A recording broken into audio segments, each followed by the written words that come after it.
ଋଣ ଭାରରେ ବୁଡ଼ିଲା America. Iran ଯୁଦ୍ଧ ମଧ୍ୟରେ ଋଣ 39 ଟ୍ରିଲିୟନ ଡଲାରକୁ ବୃଦ୍ଧି। ଆସନ୍ତୁ ଜାଣିବା ଏହାର ସର୍ବିଶେଷ ଖବର ବିଷୟରେ। ଗତ ମାସରେ ଇସ୍ରାଏଲ ସହିତ ମିଶି ଆମେରିକା ଇରାନ ଉପରେ ଆକ୍ରମଣ କରିଥିଲା। ଆକ୍ରମଣକୁ ମାତ୍ର କିଛି ସପ୍ତାହ ବିତିଛି, କିନ୍ତୁ ଆମେରିକାର ଆର୍ଥିକ କ୍ଷତି କ୍ରମାଗତ ଭାବେ ବୃଦ୍ଧି ପାଉଛି। ବିଶ୍ୱର ସବୁଠାରୁ ଧନୀ ଦେଶ ମଧ୍ୟ ଆର୍ଥିକ ସଙ୍କଟର ସମ୍ମୁଖୀନ ହେଉଛି। ବୁଧବାର ସୁଦ୍ଧା ଏହାର ମୋଟ ଜାତୀୟ ଋଣ ରେକର୍ଡ 39 ଟ୍ରିଲିୟନ ଡଲାରରେ ପହଞ୍ଚିଛି। ଏହି ଆଶ୍ଚର୍ଯ୍ୟଜନକ ତଥ୍ୟ ସେତେବେଳେ ଆସିଛି ଯେତେବେଳେ ଟ୍ରମ୍ପ ପ୍ରଶାସନ ଆମେରିକାର ଅର୍ଥନୀତିକୁ ପୁନଃ ସୁଧାରିବା ପାଇଁ କାମ କରୁଛନ୍ତି, ଏକ ପ୍ରମୁଖ ଟିକସ ଆଇନ ପାସ୍ କରୁଛନ୍ତି, ପ୍ରତିରକ୍ଷା ଖର୍ଚ୍ଚ ଏବଂ ପ୍ରବାସନକୁ କଡ଼ାକଡ଼ି କରୁଛି ଏବଂ ଋଣ ହ୍ରାସ କରିବାକୁ ଚେଷ୍ଟା କରୁଛି। ଟ୍ରମ୍ପ ତାଙ୍କ ନିର୍ବାଚନ ପ୍ରଚାର ସମୟରେ ଆମେରିକାର ଋଣ ହ୍ରାସ କରିବାକୁ ପ୍ରତିଶ୍ରୁତି ଦେଇଥିଲେ। ଗୁରୁତ୍ୱପୂର୍ଣ୍ଣ କଥା ହେଉଛି ଆମେରିକାର ମୋଟ ଋଣ 39 ଟ୍ରିଲିୟନ ଡଲାର ଭାରତର ମୋଟ ଅର୍ଥନୀତି ଅପେକ୍ଷା 10 ଗୁଣା ଅଧିକ।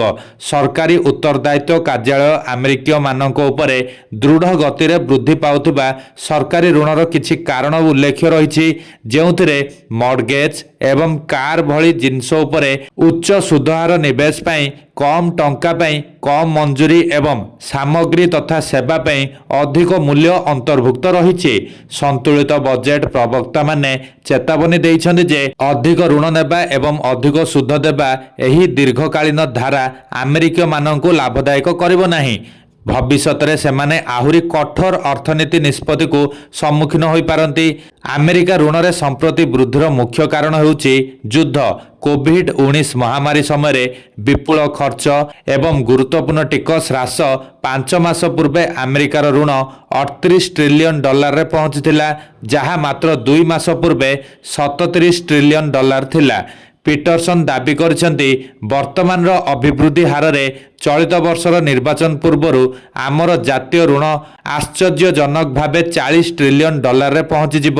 ହ୍ୱାଇଟ୍ ହାଉସର ଅର୍ଥନୈତିକ ପରାମର୍ଶଦାତା କେଭିନ୍ ହାସେଟ୍ ସମ୍ପ୍ରତି ଆକଳନ କରିଛନ୍ତି ଯେ ଇରାନ ସହିତ ଚାଲିଥିବା ଯୁଦ୍ଧ ପାଇଁ ଆମେରିକାକୁ ଏ ପର୍ଯ୍ୟନ୍ତ 12 ବିଲିୟନ ଡଲାରରୁ ଅଧିକ କ୍ଷତି ସହିବାକୁ ପଡ଼ିଛି।